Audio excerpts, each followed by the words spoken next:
இயேசுவின் நாமத்தினாலே உங்களை யாவரும் நான் வாழ்த்துகிறேன். இந்த கல்வாரி சிலுவை சபையிலே ஞாயிற்றுக்கிழமை நடக்கிற கால ஆராதனை. இந்த நாளில் நாம் பார்க்கக்கூடிய தலைப்பு என்னவென்றால், தாகமாய் இருக்கிறேன். ஏசப்பா சிலுவையில மரிக்கும் போது அவர் பேசின 5வது வார்த்தை, ஏசப்பா பேசின 5வது வார்த்தை, நான் தாகமாய் இருக்கிறேன். அதை குறித்து தான் இப்போது நாம பார்க்க போகிறோம். பரிசுத்த ஆவியானவர் நம்மளை சகல சத்தியங்களை போதித்து சகல சத்தியத்தை நம்மளை வழிநடத்துவாராக. ஒரு ஆமென் சொல்லுவோமா? ஜெபலே சொல்லுவோமா? யோவான் சுவிசேஷம் 19ஆம் அதிகாரம் 28ஆம் வசனம். யோவான் சுவிசேஷம் 19ஆம் அதிகாரம் 28ஆம் வசனம். அதன் பின்பு எல்லாம் முடிந்தது என்று இயேசு அறிந்து வேத வாக்கியம் நிறைவேறத்தக்கதாக தாகமாய் இருக்கிறேன் என்றார். பாருங்க, ஏசப்பா சிலுவிலே அவர் வேதம் சொல்லுகிறது, ஏசாயா 53:4-5 சொல்லப்படுகிறது, அவர் நம்முடைய மேலுமத்த சிலுவிலே காயப்பட்டான், நம்முடைய அக்கிரமத்த சிலுவில் நொறுக்கப்பட்டான், உனக்கும் எனக்கு சமாதானத்தை உண்டு பண்ண ஆக்கடி சிலுவிலே வந்தது, அவருடைய தழும்புகளால் நாம் குணமானோம் என்று வேதம் சொல்லுகிறது. ஏசப்பாவை ஆடினாலே, ஈட்டினாலே, முள்ளினாலே, வாரினாலே, அவர் சிலுவையிலே அடிக்கப்பட்டு நொறுக்கப்பட்டு ரத்த சிந்தி மன உலகத்தோடு எல்லாருடைய பாவங்களையும் சாபங்களையும் தரித்திரங்களையும் நோய்களையும் துக்கங்களையும் பாடுகளையும் மனசுடைய நிந்தையும் அவமானங்களையும் எல்லாவற்றையும் ஏசப்பா சிலுவிலே சுமந்து ரத்த சிந்தி கண்ணீர் விடும் போது, அவர் ஜீவன் போகிற நேரத்திலே, உயிர் போகிற நேரத்திலே அவர் பேசின 5வது வார்த்தை, நான் தாகமாய் இருக்கேன். என்ன வார்த்தை சொல்றாரு? தாகமாய் இருக்கேன். அப்போ நாம யோசனை பண்ணேன், என்னடா இது, உலகத்துல இருக்கிற எல்லா தண்ணியை உண்டாக்கின இவருதான், பூமி சுற்றி இருக்கிற சமுத்திரத்தை உண்டாக்கின இவருதான், அதுல எவ்வளவு லட்சக்கணக்கான மீன்கள் வாழுதா, தண்ணியை குடிச்சு வாழுது. அது மாத்திரமல்ல, இன்னும் இந்த பூமியை சுற்றி எவ்வளவு நதிகள் ஓடுது, கங்கா யமுனா இதுக்கெல்லாம் சொல்லுவாங்க. பலவிதமான ஆறுகள், பலவிதமான நதிகள், பலவிதமான எவ்வளவு மாநிலத்தில், எவ்வளவு கிராமத்துல, எவ்வளவு தீவுகள் இருக்குது. அங்கெல்லாம் பார்த்தீங்கன்னா அநேக நீரூற்றுகள் இருக்குது. மிருகங்கள் குடிச்சு வாழுது, பறவைகள் குடித்து வாழுது. ஏன்? நம்ம கூட தண்ணி வச்சுதான் வாழ்ந்துருக்கிறோம். தண்ணி இல்லாம குடிச்சு வாழ முடியுமா? முடியாது. அப்போ எல்லா மிருகங்களும் குடிக்க தண்ணியை உண்டாக்கணும் கர்த்தர், எல்லா பறவைகளும் குடிச்சு வாழும்படியா உண்டாக்கின ஒரு கர்த்தர். ஏன் மனுஷன் கூட தண்ணியை குடிச்சு வாழும்படியாக உண்டாக்கினவர் கர்த்தர். ஆனா சிலுவையில மறிக்கும் போது இவர் என்ன சொல்றாரு? நான் தாகமா இருக்கிறேன். அப்படி எனக்குள்ள விகாசம் வந்து, இவர் எல்லா மிருகங்களுக்கும் பறவைகளுக்கும் மனிதர்களுக்கும் பூமி சுற்றி இருக்க சமுத்திரத்தை, பூமியிலே 3 மடங்கு பெருசு எதுனா சமுத்திரம் பெருசாம், கடல். அந்த கடல் உள்ள எல்லாம் ஃபுல்லா என்ன இருக்குது? தண்ணி தான் இருக்கு. அந்த தண்ணி அவ்வளவு உண்டாக்கின கர்த்தர். ஆனா வேதம் சொல்ற சிலுவையில் அவர் மரிக்கும் போது நான் தாகமா இருக்கேன். இவருக்கு தாகமா? நமக்கெல்லாம் மனுஷனுக்கெல்லாம் தாகம் எடுக்குது உண்மை. இந்த வெயில் காலத்துல ரொம்ப தாகம் எடுக்க, தண்ணியை எவ்வளவு குடிச்சாலும் தாகம் தீர மாட்டேங்குது. எவ்வளவு குடிச்சாலும் தண்ணி தாகம் தீர. நம்ம வரும்போது தண்ணி குடிக்கிறோம், போகும்போது தண்ணி குடிக்கிறோம், உட்காரும் போது தண்ணி குடிக்கிறோம், எழுதுக்கும் போது தண்ணி குடிக்கிறோம், நடக்கும் போது உட்காந்து தண்ணி கொடுக்கும். ஆனா ஏசப்பாக்கு இவருக்கு ஏன் தாகும் அப்படின்னு பண்ணும்போது, அங்க இருக்கிற ரோம போர்ச்சம் என்ன பண்ணானா, ஏதோ இவர் உயிர் போறமே தெரியுதுப்பா, சரி இவரை அதிகமா அடிச்சு நொறுங்கி இருக்கிறோம், உயிர் எப்படி போக போகுது, நம்ம எல்லாம் தண்டனை கொடுத்துட்டோம், தாகன்னு சொல்றாரு. சரி, ஒரு கசப்பான காடி தண்ணி, கசப்பான தண்ணி எடுத்து ஒரு துணி எடுத்து அந்த ஈட்டில நுழைச்சி அந்த தண்ணி உள்ள விட்டு கசப்பான தண்ணி எடுத்து சிலுவையிலே அவரு தொங்கும் போது அவர் நீட்டி கொடுத்தாங்க வாய் கிட்ட. அந்த வாய் வச்சு அவர் கொஞ்சம் உறிஞ்சாருன்னா இந்த பஞ்சில் இருக்கிற தண்ணி வாய் உள்ள வந்துடும். அது போல நீட்டி ஈட்டியை கொடுத்தாங்கன்னா வேதம் சொல்லுகிறது, அந்த தண்ணீரை குடிக்க அவருக்கு மனது இல்லையா? என்னடா இது? முதல்ல என்ன சொன்னாரு? தாகமா இருக்கிறாரு. சரி, இந்த ரோம போர்ச்சவன் என்ன பண்ணா, வேதத்தை படிச்சு பார்த்தா தாகமா இருக்க, எப்படியே நம்ம தண்டனை கொடுத்துட்டே இவர் உயிர் போக போகுது. ஈட்டி எடுத்து நொடியில் எடுத்து அவர் வாய்க்கிட்ட நீட்டினாங்கன்னா அவர் குடிக்க மனது இல்லாம தண்ணீரை குடிக்கலையும். அப்ப என்ன தாகமா இருக்கும்? நீங்க சொல்லுங்க பார்க்கலாம். கைக்கு தட்டி கர்த்தரை ஸ்தோத்திரம் பண்ணுங்க. நல்ல கைக்கு தட்டி ஆண்டவரை ஸ்தோத்திரம் பண்ணுங்க. கரெக்டா சொன்னாங்க. என்ன தாகம் அவருக்கு? ஆத்துமா தாகம். எல்லா மனிதனும் ரட்சிக்கப்பட வேண்டும், சத்தியத்தை அறிகிற அறிவில வளர வேண்டும், அவன் நித்திய ஜீவனுக்குள்ளாக போக வேண்டும் சொல்லி அவருக்குள்ளாக ஆத்துமா தாகம். இவருக்கு தாகம் என்பது சிலுவையில மரிக்கும் போது கண்டிப்பா ஒரு தாகம் எடுக்கும். இப்ப நம்ம கொஞ்சம் கூட தூரம் நடந்து போனச்சுங்க, டயர்ட் ஆயிடுச்சா தண்ணி தாகம் எடுக்கும். ஒரு வேலையை கொஞ்சம் கடினமா செய்தோம்னா கொஞ்ச நேரம் ஒரு தாகம் எடுக்கும் இல்லையா? ஆனா ஏசப்பா அவர் அடிக்கப்பட்டு ஆணினால, ஈட்டினால, முள்ளினால, வாரில அடிக்கப்பட்டு இருக்கிறார். சரீரெல்லாம் உரிக்கப்பட்டிருக்கு, உடம்புல இருக்கிற எல்லா ரத்தம் போயிடுச்சு. சிலுவையை கொல்கத்தா மலை வரைக்கும் தூக்கின்னு வந்தாரு. 7 ஆணி கட்டையில வச்சு அடிச்சுக்கிறார். தாகம் எடுத்திருக்கும். ஆனா அந்த தண்ணீரை கூட குடிக்க மனது இல்லாமல் அவர் சொல்றாரு, ஆத்துமா ரட்சிக்கப்படணும், ஒரு பாவி மனம் திரும்பணும், அவன் நரகத்துக்கு போக கூடாது சொல்லி தன் சிலுவையில தன் ஜீவன் போகிற நேரத்துல கூட, அந்த தாகம் சரீரத்தை எடுக்கிற நேரத்துல கூட அவர் சொன்னாரு ஆத்துமா. எனக்கு கூட ஒரு முறை பிரசங்கம் பண்ணும்போது ஞாபகம் வருது. கண் ஆபரேஷன் பண்ண கூட்டிட்டு போனான். கண் ஆபரேஷன் கூட்டிட்டு போகும்போது வடக்கு போட்டாங்க, லைட்டை கண்ணுக்கு முன்னாடி வச்சாங்க. இதை சுத்தி டாக்டருங்க எல்லாரும் சுத்தி நின்னாங்க. கை காலெல்லாம் அப்படியே வச்சோம். ஒரு லாக் பண்ணிட்டாங்க, ஒரு பட்டனை தட்டினாங்க. கையை அசைக்க கூடாது சொல்லி லாக் பண்ணி கையை அப்படியே லாக் பண்ணிட்டாங்க.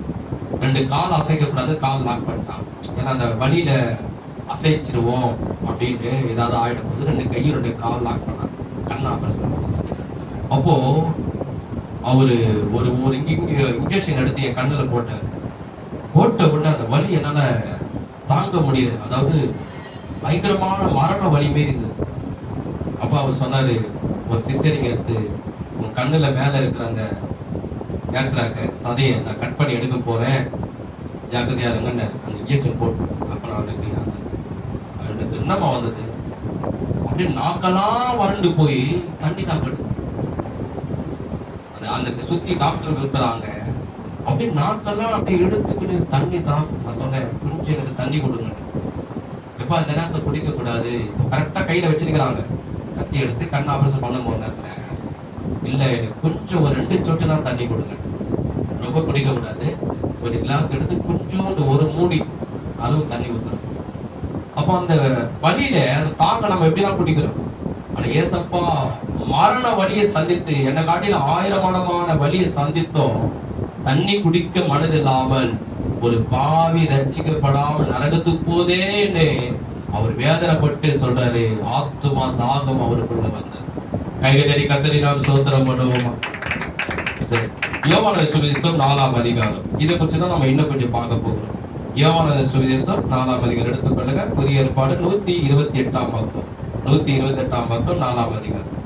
ஏசப்பாவும் இதுக்கு சிலுவைக்கு போறதுக்கு முன்பதாக ஏசப்பாவும் 12 சீசர்களும் அவர்கள் ஊழியம் செய்து கொண்டிருக்கும் போது ஊழியம் பண்ணிக்கிட்டு வர்றாங்க. வர நேரத்திலே ஏசப்பா என்ன பண்றாருன்னா, ஒரு யாக்கோபு என்ற கிணற்றாண்டில உட்கார்றாரு. நான் கூட கிராம ஊழியெல்லாம் போவோம், திருச்சி, சேலம், ஈரோடு எல்லாம் போவோம். இப்போ இங்கெல்லாம் பாத்தீங்கன்னா எல்லா இடத்துல என்ன இருக்குன்னா, நல்லா டீ கடை இருக்குது, நல்ல ஹோட்டல் இருக்குது, நல்ல எல்லாமே இருக்குது.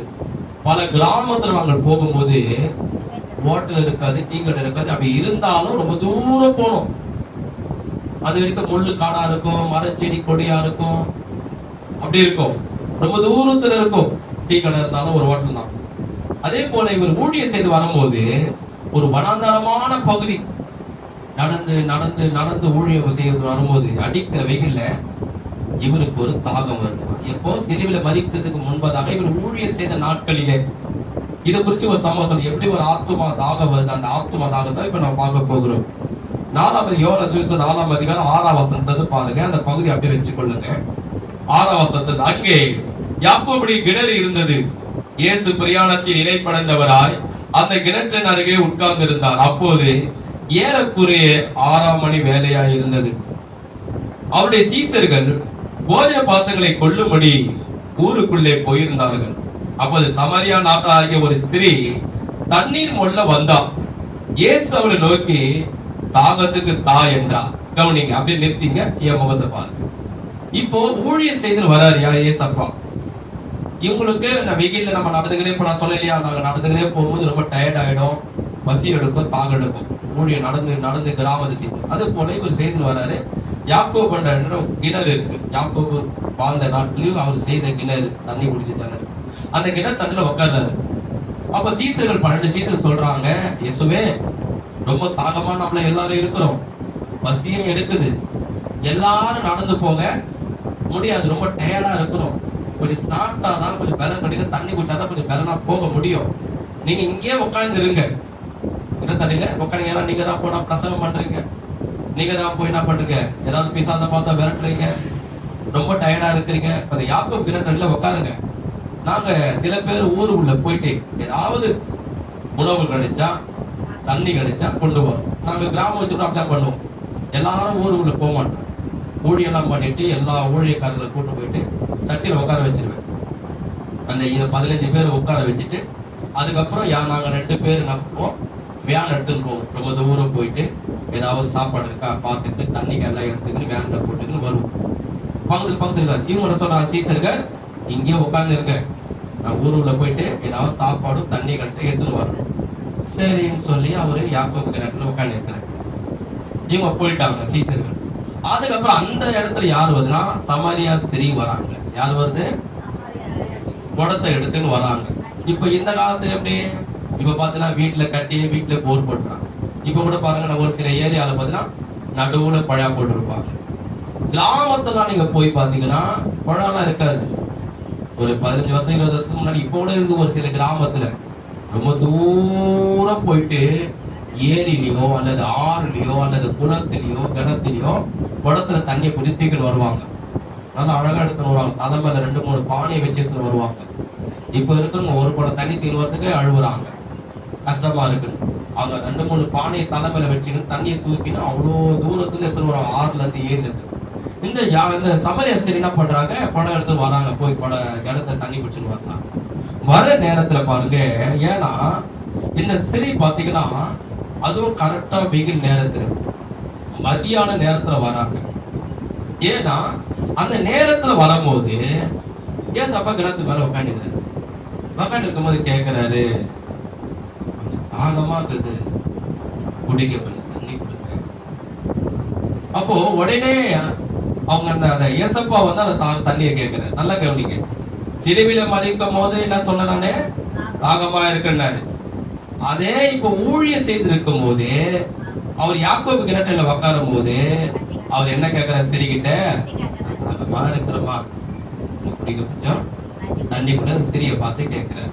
இப்ப பாருங்க, அதே வசனம் வருதுங்களா. பிற்பாடு இப்ப என்ன சொல்றான் பாருங்க, 8ஆம் வசனம், யோவான் 4ஆம் அதிகாரம் 8. அப்போது சமரியா நாட்டிலாகிய ஒரு ஸ்திரீ தண்ணீர் மொள்ள வந்தா. இயேசு அவளை நோக்கி தாகத்துக்கு தா என்றார். தண்ணி கேட்கிறார். 9ஆம் வசனம், யூதர்கள் சமரியாவுடனே சம்பந்த கலவாதனபடியால் சமரியா ஸ்திரீ அவரை நோக்கி, நீ யூதனாய் இருக்க சமரியா ஸ்திரீயாக என்னைக்கு தாகத்துக்கு தா என்று எப்படி கேட்கலாம் என்றார். இயேசு அவளுக்கு பிரத்திரமாக, நீ தேவனுடைய ஈவை தாகத்து தா என்று உன்னை கேட்கிறவர் இன்னார் என்று அன்பில் அறிந்திருந்தால் நீ அவர்கிட்ட கேட்டிருப்பாய், அவரும் உனக்கு ஜீவ தண்ணீரை கொடுத்திருப்பார் என்றார். அதற்கு அந்த ஸ்திரீ, ஆண்டவரே, மொண்டுக்குள்ள முடிதி பாத்திரமே இல்லையே, கிணறும் ஆழமா இருக்கிறதே, பின்ன எங்கிருந்து உமக்கு ஜீவ தண்ணீர் உண்டாகும் என்றார். 12, இந்த கிணற்றை எங்களுக்கு தந்த நம்முடைய பிதாவாகிய யாக்கோபை பார்க்கிலும் நீ பெரியவரோ, அவர் பிள்ளைகளும் அவர் மிருக ஜீவனை இதில் குடித்தது உண்டே என்றார்.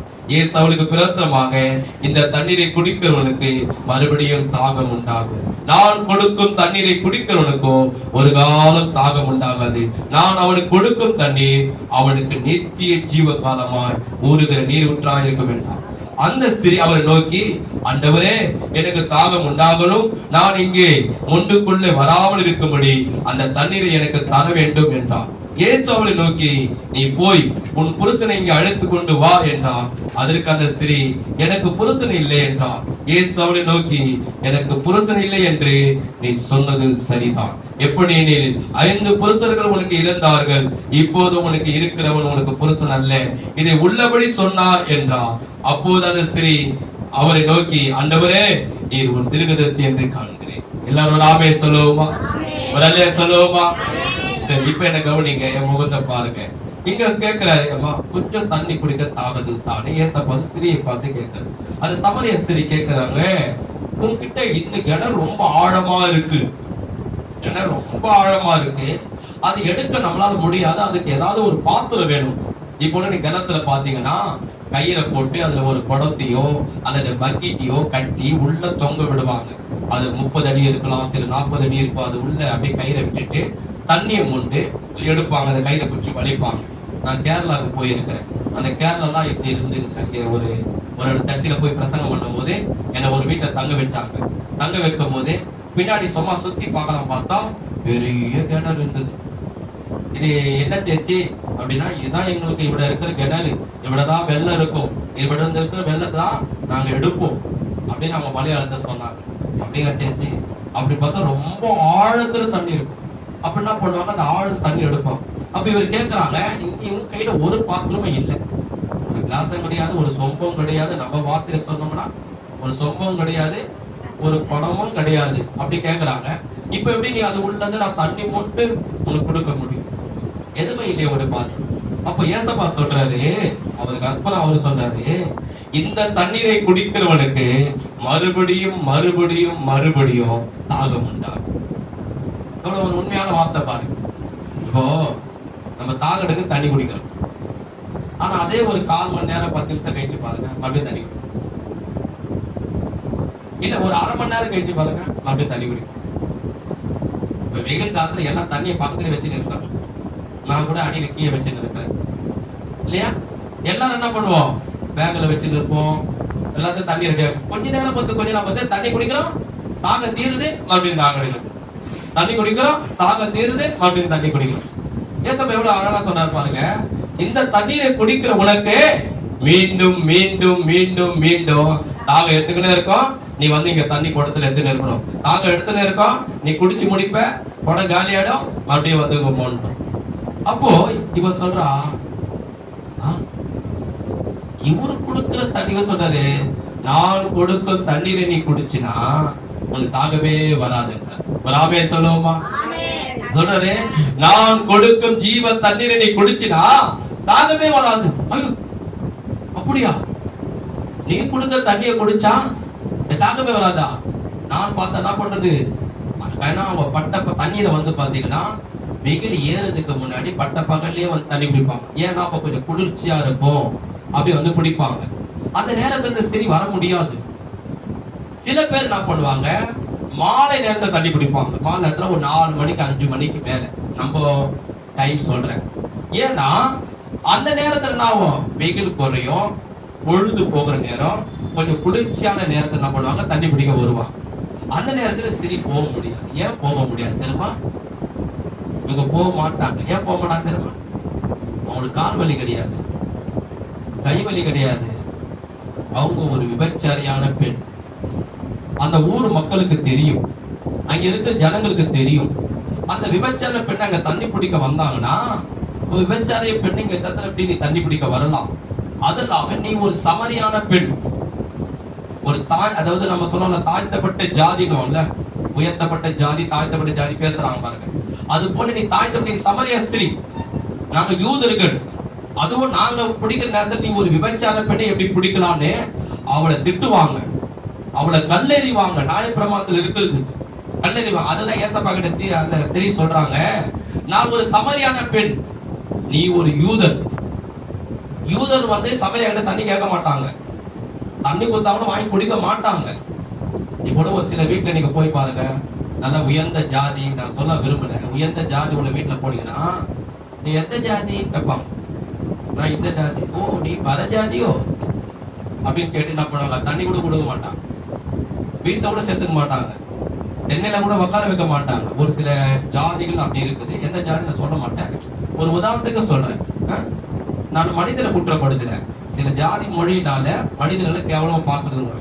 அப்ப இந்த சமரிய ஸ்திரீ சொல்றா, நான் ஒரு சமரிய ஸ்திரீ, நீ யூதர், நான் ஒரு அப்பமான பெண்ணு, என்னை எல்லாரும் கேவலப்படுத்துவாங்க, கிட்ட சேர்த்துக்க மாட்டாங்க. ஆனா நீ எனக்கு தண்ணி கேட்கறியே, அப்படின்னு. அதுதான் சொல்ற ஏசப்பா, இந்த தண்ணீரை குடிச்சினா மீண்டும் மீண்டும் உனக்கு தாகம் எடுக்கும். அது என்ன சொல்ல வர்றாருன்னா, அந்த பெண்ணை குற்றப்படுத்தாம, அந்த பெண்ணை காயப்படுத்தாம, அந்த பெண்ணுடைய பாவத்தை ஓப்பனா சொல்லாம அன்பா சொல்றாரு. என்ன சொல்றாருன்னா, அம்மா நீ பாவம் செய்து வாழ்ந்து கொண்டு இருக்கிற, அதை செய்தா உனக்கு சந்தோஷமா இருக்கணும் திரும்ப செய்யற. ஆனா கொஞ்ச நேரம் போயிடும், சந்தோஷமா இருக்கணும் மீண்டும் நீ செய்யற. அதுக்கப்புறம் கொஞ்ச நேரம் போயிடும், மீண்டும் சந்தோஷமா இருக்கணும் மீண்டும் செய்யற. ஒரு மனுஷன் வந்து பாவம் செய்துனா தெரியுமா? இப்போ ஒரு மனுஷன் குடிக்கிறான்னு வச்சுக்கிறேன், அவன் குடிக்கிறது எதுக்குன்னா நல்ல போதையா இருக்கும், நல்ல மழக்கமா இருக்கும், நல்ல உள்ள அப்படியே ஒரு சந்தோஷமா இருக்கும். நல்ல சொல்லாம குடிச்ச உடனே பாரு, பாட தெரியாதவன் கூட நல்ல அழகா பாடுவான். அவள் பறந்து புரியுதுங்களா? அப்போ குடிச்ச உடனே என்ன வரும் அவனுக்கு? சங்கீதம் அழகா வரும். இசையெல்லாம் பாத்தீங்கன்னா வாயிலே கீபோர்ட்லாம் இருக்கும், அவரு அழகா பாடுவாரு, அப்படின்னு பாடுவாரு. ஏன்னா அப்போ அந்த தூங்கி எழுந்த உடனே என்ன ஆயிடும், அந்த சாராய குடிச்ச மழக்கெல்லாம் போயிடும். திருப்பி நான் யோசிப்போம், மறுபடியும் குடிக்கலாமா, ஒரு 100 ரூபாய் தான் கொடு, ஏங்க இல்ல குடு, கடைக்கு போயிட்டு வரேன், உனக்கு ஏதாவது வாங்கிட்டு வரேன் அப்படின்னு சொல்லிட்டு என்ன பண்ணுவாரு, கூட ஒரு 100 ரூபாய் போட்டு அவர் குடிச்சிட்டு வருவார். புரிஞ்சுங்களா? அப்படின்னா அவனை மறுபடியும் முடிச்ச உடனே மறுபடியும் குடிக்கலாமான்னு யோசி. அதுமே தான் எல்லா பாவங்களும். அதுதான் ஏசப்பாடா சொல்றாரு, நான் இருதயத்துல குத்தி காண்பிக்காம அன்பா சொல்றாரு, இந்த தண்ணீரை நீ குடிச்சினா மீண்டும் உனக்கு தாகம் எடுக்கும். இந்த தண்ணீரை குடிச்சினா தாகம் தீரும், திருப்பி உனக்கு தாகம் எடுக்கும்.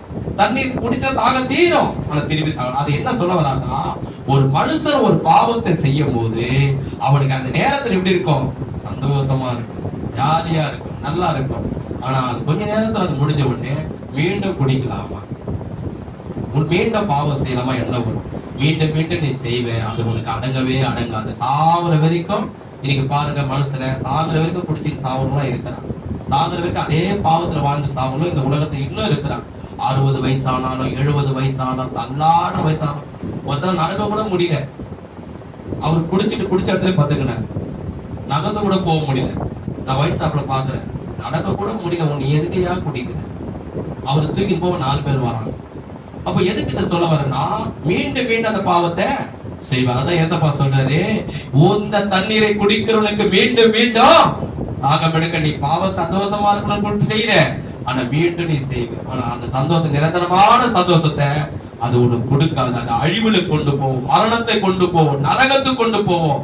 நான் கொடுக்கிற ஜீவ தண்ணீரை நீ குடிச்சுனா உனக்கு ஒரு கால தாகம் எடுக்காது, ஒரு நாளும் உனக்கு தீமையான எண்ணம் வராது.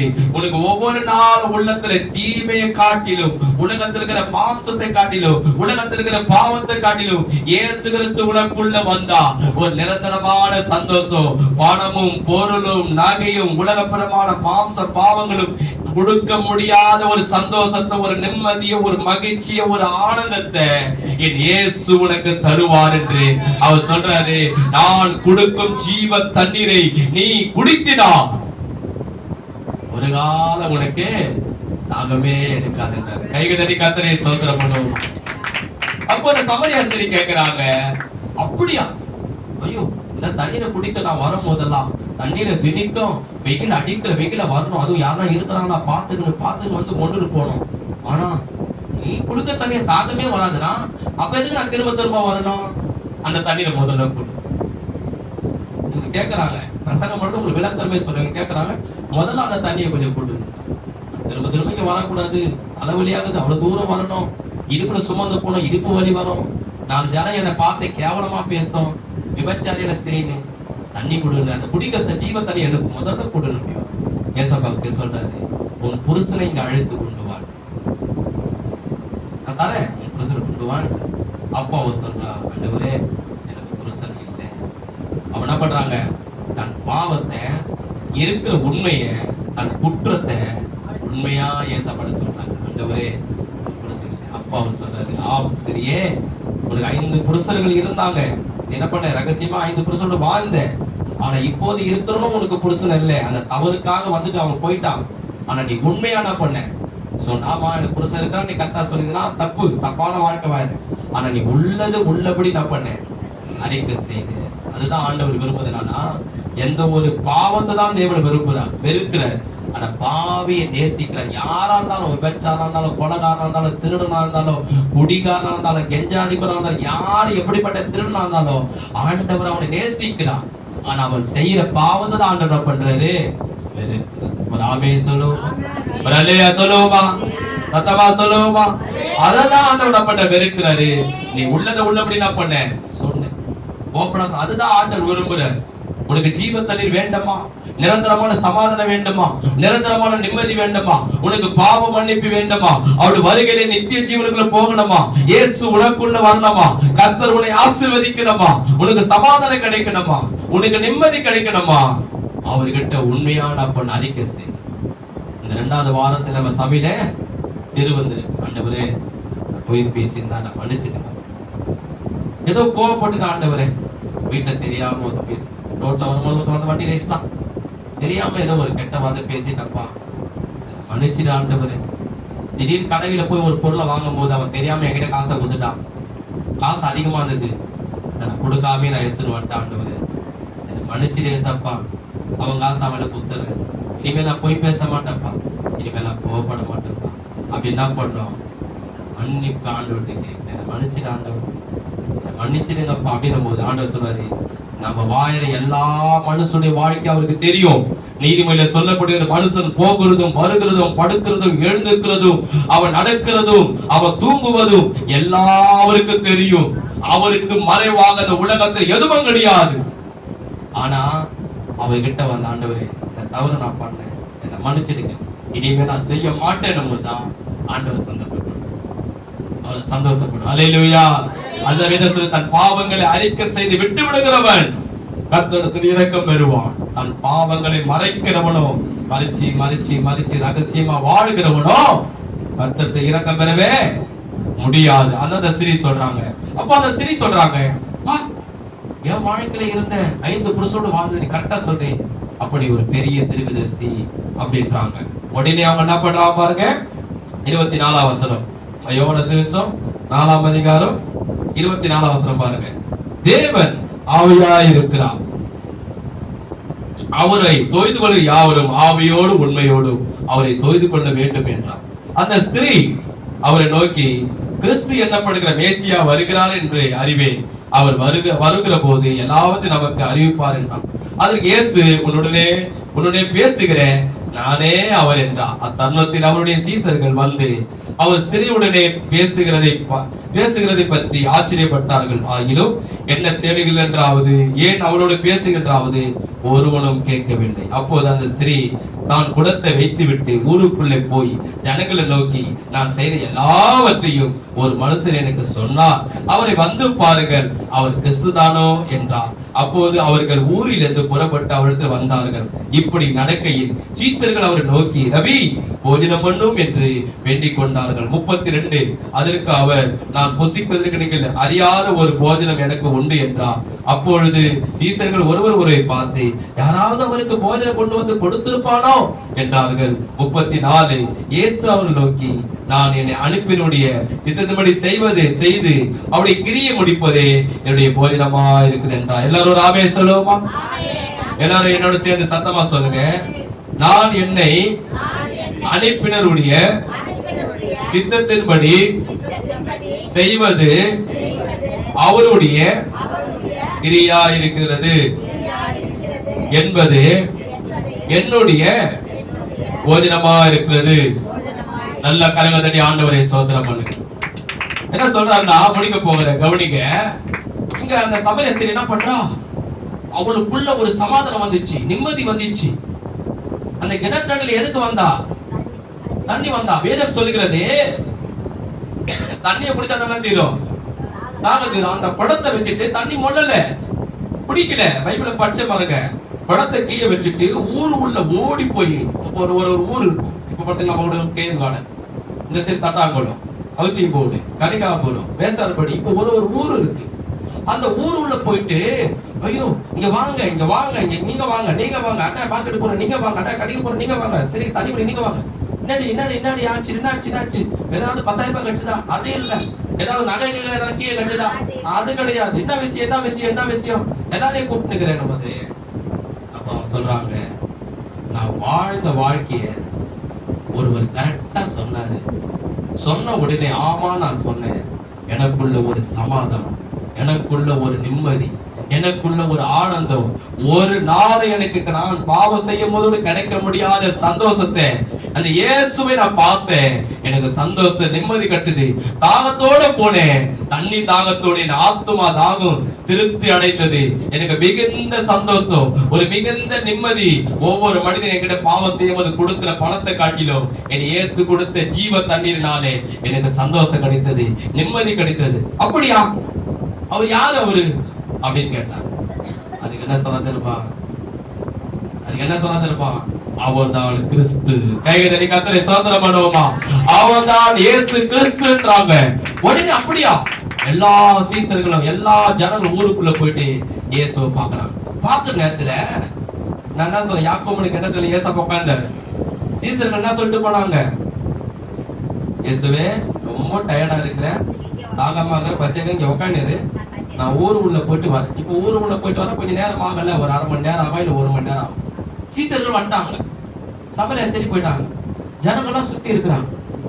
அப்போ இயேசுவே, நீ தாகமா இருப்பி, நம்ம ஊழியத்தின் பிரயாணத்தினால நீ ரொம்ப கலைப்படைந்திருப்பி, பசி தாகம் இருக்கும். நாங்கெல்லாம் போயிட்டு ஏதோ நமக்கு நல்ல ஒரு உணவு கட்சி சாப்பிட்டேன், உனக்கும் ஒரு உணவு கொண்டு வந்திருக்கிறோம், ஒரு தண்ணி கொண்டு வந்திருக்கிறோம், இந்தா சாப்பிடு, இந்த தண்ணி குடியிருக்கான். கவனிங்க. சொன்ன உடனே அவர் என்ன சொல்றாரு, இங்க டயர்டா இவங்க கூட தான் வந்தவர், இவருக்கும் பசி தாங்க அவருக்கும் பசி தாங்க, இவருக்கு தாங்க அவங்களுக்கு தாங்க, இல்லையா? பிரசங்கம் பண்ண எனக்கு தாங்க எடுக்கும், கேட்கிற உங்களுக்கும் தாங்க எடுக்கும், நான் பேசினாலும் தாங்க எடுக்கும், நீங்க பேச தாங்க கம்முன்னு கேட்டாலும் தாங்க எடுத்துரும், இல்லையா? அப்போ இவர் கேட்கிற நேரத்துல இவர் என்ன சொல்றாரு, நீங்கள் அறியாத ஒரு போஜனத்தை நான் புசித்துட்டேன், எனக்கு இப்ப தாகமே இல்ல, பசியே இல்ல, பிதாவின் சித்தத்தை செய்வதே எனக்கு ஆகாரமா இருக்கிறது, எனக்கு போஜனமா இருக்கிறது, எனக்கு தாகமா இருக்குது. என்ன சொல்ல வர்றாருன்னா, இந்த பாவியான ஒரு பெண், கவனிங்க, இந்த பாவியான பெண் அநேக நாட்களாக ஒரு விபச்சாரத்தில் வாழ்ந்தாள், பணத்துக்காக வாழ்ந்தாள். இப்போது அவள் என்னை சந்தித்து அவள் மனம் திருப்பி தன் பாவத்தை அறிக்கை செய்தாள். இப்போது அவள் ரட்சிக்கப்பட்டிருக்கிறாள், தன் பாவத்திலிருந்து மனம் திரும்பினாள். இதுதான் பிதாவின் சித்தம். அந்த சித்தம் என் மூலமா நிறைவேறிச்சு. அது நிறைவேறின உடனே, ஆத்துமா ரட்சிக்கப்பட்ட உடனே என் உள்ளோ திருப்தி அடைஞ்சிச்சு. எனக்கு தண்ணி தாகமே இல்லை, எனக்கு பசியே இல்லை என்றாரு. கைக தண்ணி கர்த்தரை மகிமைப்படுத்துவோமா? பசியே இல்லை என்றார், ஒரு தாகமே இல்லை என்றார். சில பேர் அப்படிதான், நாங்க ஊழுதுக்கு போவோம், ஊழுது கிராமம் ஊழுது போவோம், தூரம் போவோம், ஊழியர் செய்தி எல்லாம் காலையில இருந்து மதியம் வரைக்கும் நடந்து நடந்து நடந்து நடந்து கைப்பிரதி கொடுத்து சுவிசேஷ சொல்லி, கைப்பிரதி சுவிசேஷ சொல்லி எல்லாம் சாப்பிட்டு சாயந்தரம் நடந்து கால் வலிக்கும். எல்லாரும் வேன்ல ஏறுவோம். நாங்க 15 பேர் வேன்ல ஏறிடுவோம் பாரு. நான் சொல்வேன், எல்லாம் ஜெபம் பண்ணலாம், ப்ரே பண்ணலாம், அங்க இருக்கிற ஆத்துமா ரட்சிக்கப்பட்டு ஸ்டார்ட் பண்ணுவோம் பாரு. அவ்வளவுதான். ஒருத்தர் என்ன பண்ணுவாங்க, அல்லேலூயா அல்லேலூயா அல்லேலூயா அப்படி சொல்ல, இந்த குறிப்புக்காக ஜெபம் பண்ணுங்க. அவங்க ஒப்பு கொடுத்தாங்க. இந்த இடத்துல இந்த சகோதரி அவங்க கணவர் அவங்க பிள்ளை ஒப்பு ஜெபம் பண்ணுங்க. சோதரா ஆண்டவரே, சோதரே சப்பா, சோதரா ஆண்டவரே, சோதரா அல்லேலூயா அல்லேலூயா அல்லேலூயா. அந்த வேலை என்ன பண்ணுவாங்க, அப்போ என் பக்கத்துல ஒருத்தர் உட்காந்து கேட்பாரு, ஐயா எனக்கு உண்மையான சொல்றது தப்பா நினைச்சுக்காதீங்க, நடந்து அடிக்கிற வேலை நடந்து நடந்து நடந்து எனக்கு டயர்ட் ஆயிடுச்சு, கால் வலிக்குது. அவங்க பின்னாடி நல்லா உங்களுக்கு அனல் பறக்குது, ஆனா பின்னாடி தூக்க சொற்குது, ஏன்னா முன்னாடி பின்னாடி தூக்க சொக்குது.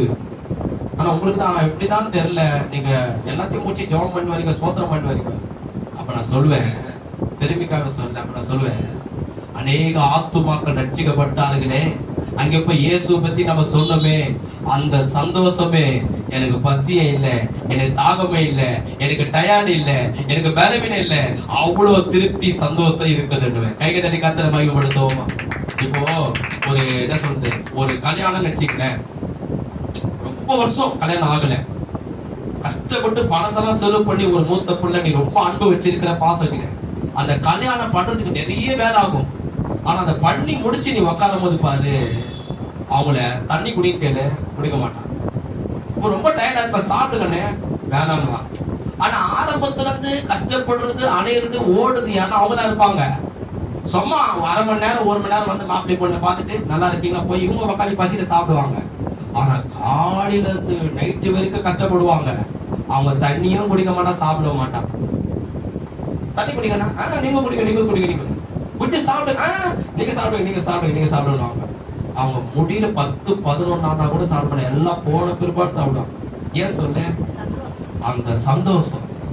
மகனுக்கு எவ்வளவு வருஷமா கல்யாணம் ஆயிடுச்சு, அநேக ஜனம் வந்தாங்க, நினைச்ச காலம் நிறைவேறிச்சு சொல்லி அந்த சந்தோஷத்திலே நாவும் பசியை எடுக்காது, தாகம் எடுக்காது. அதான் ஏசப்பா சொல்றாரு, ஒரு பாவி மனம் திரும்பினாலே, மனம் திரும்பி ரட்சிக்கப்பட்டாலே அந்த சந்தோஷத்திலேயே எனக்கு பசியே இல்லை, தாகமே இல்லைன்னு சீசனை சொல்ற. அதுதான் நான் ஊழியத்தை சொல்வேன், ஆத்துமா ரட்சிக்கப்பட்டதே அதுவே எனக்கு பெரிய சந்தோஷம். கைக தட்டி கர்த்தரை மகிமைப்படுத்துவோமா?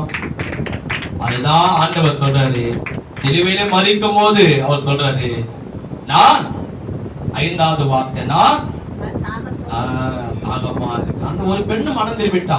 ஆனா இன்னும் எவ்வளவு பேர் ரட்சிக்கப்படாமல் இருக்கிறாங்களே. அநேக சிகரெட்டு, கூட்டி, பாக்கு, ஆன்சு, கெஞ்சா, விபச்சாரம், ஓரின சிறை பாவங்கள், இன்டர்நெட்ல கெட்ட படங்களை பார்த்து, செல்போன்ல கெட்ட படங்களை பார்த்து, இன்னைக்கு உலகத்துல பலவிதமான பாவத்துக்கு, தீமைக்கு, கள்ள தொடர்புக்கு, இன்னைக்கு அந்தரங்க கிரிக்கு, பணத்தை திருடுது. இன்னைக்கு கூட ஒரு பேப்பர்ல பார்த்து அப்படியே மனசு உடஞ்சி போனோம். ஒரு கடைக்கு காலையில் எழுந்து போகிறேன், பால் வாங்க போறேன், பேப்பர்ல பாக்குறேன், நல்லா இருக்கிறாங்க ஸ்திரீ, நான் பெற்ற மகளை சின்ன குழந்தைய கொலை செய்திருக்கிறாங்க. எவ்வளவு இன்னைக்கு வேதனை பாருங்க, துக்கம் பாருங்க, கஷ்டம் பாருங்க. இன்னைக்கு அநேக ஆத்துமாக்கள் ரட்சிக்கப்படலையே, மனம் திரும்பலையே, இவர்கள் செத்தா நரகத்துக்கு போவார்களே அப்படின்னு சொல்லிதான் சிலுவையில் அவர் உயிர் போகிற நேரத்துல கூட எதை யோசிக்கிறார், எதை சிந்திக்கிறாரு? அநேக ஆத்துமாக்கள் ரட்சிக்கப்படலையே சொல்லிதான் அவர் கேட்கிறாரு. நான் தாகமா தண்ணி கொடுக்கிறான், குடிக்க அவருக்கு மனதில், ஏன்னா ஆத்துமா மனம் திரும்பணும். அந்த தாகத்தை யார் தீர்ப்பா தெரியுமா? அந்த தாகத்தை யார் தீர்க்கணும் தெரியுமா? இன்னைக்கு நீயும் நானும் தான். ஒரு ஆமென் சொல்லுவோமா? நம்ம தான் தாகத்தை தீர்க்கணும். நீ அநேக இடத்துக்கு உன்னால நீங்க சொல்லலாம், ஐயா எனக்கு வயசாயிடுச்சியா, என்னடா என்கிட்ட பணம் இல்லையா, உங்களை மாரி ரொம்ப தூரம் போக முடியாது, நான் வெளிநாட்டுக்கு போக முடியாது, கிராமத்துக்கு போக முடியாது. சொல்றேன், கவனிக்க, முடிக்க போறேன், கவனிக்க. வேதத்துல சொல்லப்படுகிறது, ஒரு பாவி மனம் திரும்பினா கூட பரலோகத்தில் மிகுந்த சந்தோஷம். உன் வீட்டாளர்களுக்கு சொல்லு, மாடியில திண்ணையில உக்காந்து பேசணும்ல, ஏசப்பா பத்தி சொல்லு. ஒரு மார்க்கெட்டுக்கு போவேன், திடீர்னு யாரோ ஒரு ஸ்நேகிதரை பார்ப்பேன், திடீர்னு யாரோ ஒருத்தன், எப்படி இருக்கிற, நல்லா இருக்கிறேன், ரொம்ப நாள் ஆயிடுச்சு உன்னை பார்த்து, என்ன இங்க வந்திருக்கிறேன் அப்படின்னு பேசும்போது உடனே ஆண்டவரை பத்தி சொல்லு. இயேசு உன்னை நேசிக்கிறாரு, அவரு உனக்கு சமாதானம் தருவாரு. ஒரு கல்யாணத்துக்கு போவேன், எவ்வளோ வருஷம் கழிஞ்சு, அநேக நாட்கள் கழிஞ்சு அவங்க கல்யாணத்துக்கு வருவாங்க, ரொம்ப தூரத்துல இருந்து வருவாங்க அந்த கல்யாணத்துக்கு. அவன் பாப்பா, என்ன எப்படி இருக்கிறேன், உன் பிள்ளைங்க எப்படி இருக்கிறாங்க, உன் கணவர் எப்படி இருக்காரு, உன் உடம்பு எப்படி இருக்குன்னு கேட்பாங்க. அப்ப நம்ம என்ன பண்ணோம்? ஏசப்பா பத்தி சொல்லு, உன் ஃப்ரெண்டுகளுக்கு சொல்லு, உன் சொந்தக்காரர்களுக்கு சொல்லு, உன் கூட பந்தங்களுக்கு சொல்லு.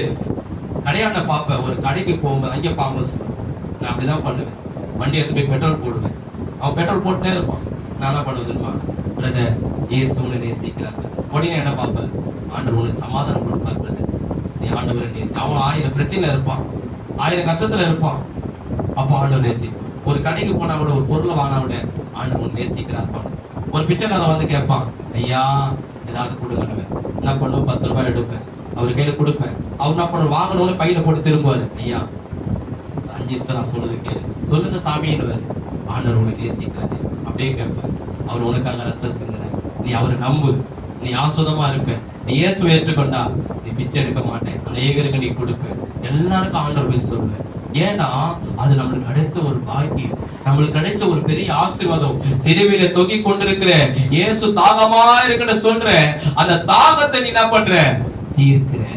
அல்லேலூயா. நான் சொல்றது புரியுதுங்களா? ஒரு பாவி நீ சொல்லி ஆலயத்துக்கு கொண்டு வரும்போது, ஒரு பாவிக்கு நீ சுவிசேஷம் இயேசு பற்றி சொல்ல தெரியலையா, என் சர்ச்சுக்கு வாங்க, ஞாயிற்றுக்கிழமை நான் போறேன், நீங்க வாங்க ஆலயத்துக்கு, நான் கொண்டு போறேன் அப்படின்னும் போது ஆண்டவர் அதை பார்த்து சந்தோஷப்படுவார். பரவாயில்லையே இதை செய்ய, இது நிமித்தம் உன்னை ஆஸ்வதிப்பாரு, உன் பிள்ளைகளை ஆஸ்வதிப்பாரு, உன் குடும்பத்தை ஆஸ்வதிப்பாரு. நம்ம எல்லாருக்கும் என்ன பண்ணோம், ஏசப்பா பத்தி சொல்லணும். ஏசப்பா வருகை சமீபமாயிடுச்சு, அவர் 1000 பசுத்தவனுக்கு தேவதூத பூமிக்கு வரப்போகிறாரு. இயேசு ஏற்றுக்கொண்டா நித்திய ஜீவன், இயேசு ஏற்றுக்கொள்ளனா அவர் நரகத்துக்கு போவாங்க. அது ஆண்டோட சித்தம் இல்ல. எல்லாரும் ரட்சிக்கப்படணும், சத்தியத்தை அறிகிற அறிவிலே வளரணும் சொல்லிதான் ஆண்டோட சித்தம். ஐயாலே நீங்க என்ன பண்ணுங்க, எல்லா பாவிகள், நண்பர்கள், சொந்தக்காரங்க, வீட்டாளர்கள் கூட பண்ணுங்க, எல்லாரும் ரட்சிக்கப்படணும், ஜெபம் பண்ணணும். அவங்களை ஆலயத்தை கூப்பிடுங்க, ஒரு ஆத்துமாவங்களை ஆலயத்தை கொண்டு வாங்க. ஒரு பாவி மனம் திருமணம் உன் நிமித்தம் ஒரு சர்ச்சைக்கு ஒரு ஆத்துமா வந்து ரட்சிக்கப்பட்ட நாள செலுத்துனா பரலோகத்தில் மிகுந்த சந்தோஷம். தாதாமா பாருங்க, என்ன பண்ணாங்க, ஒரு ஆத்துமா கொண்டு வந்தாங்க. ஈஸ்டர் அன்னைக்கு நம்ம சபையில பத்மான்றவங்க ஞானஸ்தானம் எடுத்தாங்க. கைக்கு தட்டி கர்த்தரை ஸ்தோத்திரம் பண்ணுவோமா. அது போல என்ன பண்ணணும், நீங்களும் மத்தவங்களுக்கு சொல்லுங்க. சரி, முன்னால காலையில வர முடியா, மாடியில வாங்க. மாடியில வர முடியா, வெள்ளிக்கிழமை வாங்க. அவங்களுக்காக செவிங்க, ஒரு ஆத்துமா ரட்சிக்கப்படும். அதுதான் சிலுவையிலே தொங்கிக் கொண்டிருக்கிற இயேசுடைய தாகத்தை நீ என்ன பண்ற, தீர்க்கிற. அவருடைய தாகத்தை நீ தீர்த்தினா உன் வாழ்க்கையில் இருக்கிற தாகத்தை அவர் தீர்ப்பான். உன் சரீரத்தில் எடுக்கிற பசி அவர் தீர்ப்பான். உன் தேவைகளை அவர் சந்திப்பான். பிதாவின் சித்தத்தை நீ செய்தினா உன் மன விருப்பத்தின்படி எல்லாம் அவர் செய்வார். ஒரு 2 பேருக்கு கைப்பிரதி கொடு. நம்ம சபையில இருக்கிற ரெபேக்கா அம்மா கைப்பிரதி வாங்குவாங்க என்கிட்ட. ஐயா கொடுங்க ஐயா, நான் போகும்போதெல்லாம் கொடுக்குறேன். அவன் நடந்து போகும்போது 4-5 பேருக்கு கைப்பிரதி கொடுப்பான். அது ஊழியம். அது செய்யுங்க. உனக்கு சொல்ல தெரியலையா, என்னப்பா இயேசு உன்னை நேசிக்கிறார். அதை படிக்கும் போது அதுல இருக்கிற வசனம் அவனை தொடும், அவனை ரட்சிக்க, அவனை ஆசீர்வதிக்கும். அல்லேலூயா, அல்லேலூயா. நம்ம எல்லாரும் கைதறி ஆண்டவரை ஸ்தோத்திரம் பண்ணுவோமா.